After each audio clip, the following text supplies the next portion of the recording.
Hello everyone, welcome back to my channel Study Hunt with Nandini. And today we are going to cover chapter number 1 of History, the French Revolution. इस chapter में सबसे पहला topic है French society before French revolution. ये revolution तब start हुआ जब France के एम्परर लुई 16 बने। लुई 16 फ्रांस की बर्बन फैमिली से बिलोंग करते थे। बर्बन फैमिली फ्रांस की रॉयल फैमिली थी।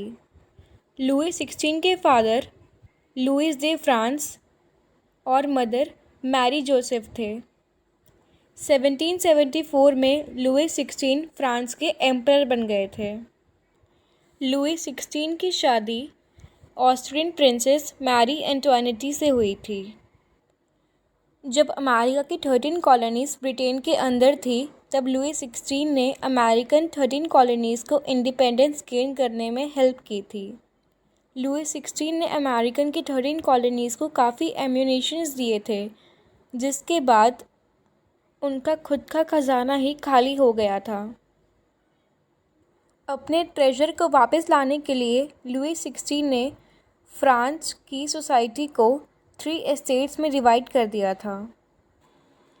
पहली एस्टेट क्लर्गी की थी, दूसरी एस्टेट नोबिलिटी की।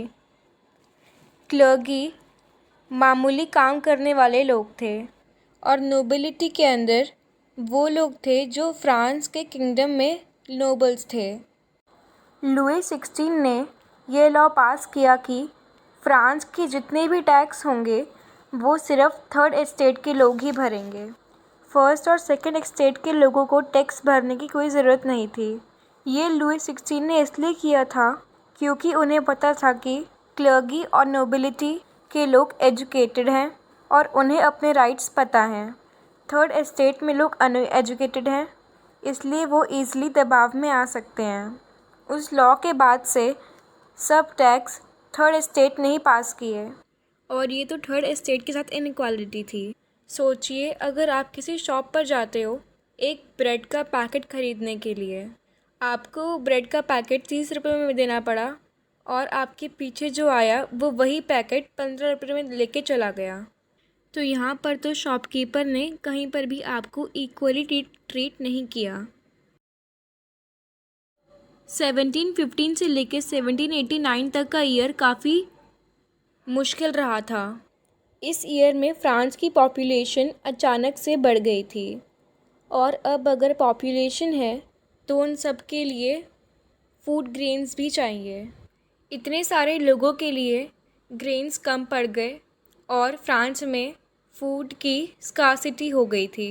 इनसफिशिएंट प्रोडक्शन की वजह से ब्रेड के प्राइस अचानक से बढ़ गए थे।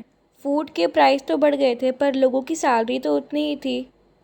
इसी वजह से लोग अपना पेट भी नहीं भर पा रहे थे। सिचुएशन और ख़राब हो गई जब बैड वेदर की वजह से हार्वेस्टिंग और कम हो गई थी।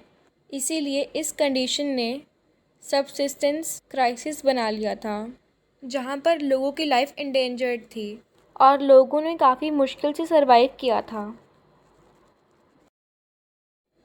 फ्रांस में सन शाइन होता हुआ तब दिखा जब मिडिल क्लास ग्रो हो रहा था। मिडिल क्लास अपने ट्रेड, मैन्युफैक्चरिंग और सिल्क टेक्सटाइल से रिच हो रहा था और इन्हें यह एहसास हुआ कि किसी भी ग्रुप को उनके बर्थ से ही प्रिविलेजेस नहीं मिलने चाहिए। मिडिल क्लास के कुछ फिलोसोफर्स थे जिन्होंने फ्रीडम के और इक्वल लॉज के आइडियाज़ को स्प्रेड किया था। वो थे जॉन लॉकी, रॉज़ियो और मोंटेस्क्यू। जॉन लॉकी ने अपनी बुक टू ट्रेस्टिस ऑफ गवर्नमेंट ने किंग की पावर को क्रिटिसाइज़ किया और कहा कि किंग के पास एब्सोल्यूट राइट्स ही होने चाहिए कोई भी लॉ पास करने के। रॉज़ियो ने अपनी बुक द सोशल कॉन्ट्रैक्ट में गवर्नमेंट को एक नए आइडिया से प्रपोज़ किया कि एक ऐसी गवर्नमेंट होनी चाहिए जिसे लोग खुद इलेक्ट करें और गवर्नमेंट को सोशली कॉन्ट्रैक्ट करना चाहिए, लोगों की डिफ़िकल्टीज़ को समझना चाहिए। मोंटेस्क्यू ने अपनी book the spirit of laws में एक कॉन्सेप्ट प्रपोज किया जिसमें कहा गया था कि लेजिस्लेटिव, एग्जीक्यूटिव और जुडिशरी के पास लिमिटेड पावर्स ही होनी चाहिए। इन तीनों की पावर को सेपरेट कर दिया जाए और ये अपनी पावर पर ही ध्यान दें।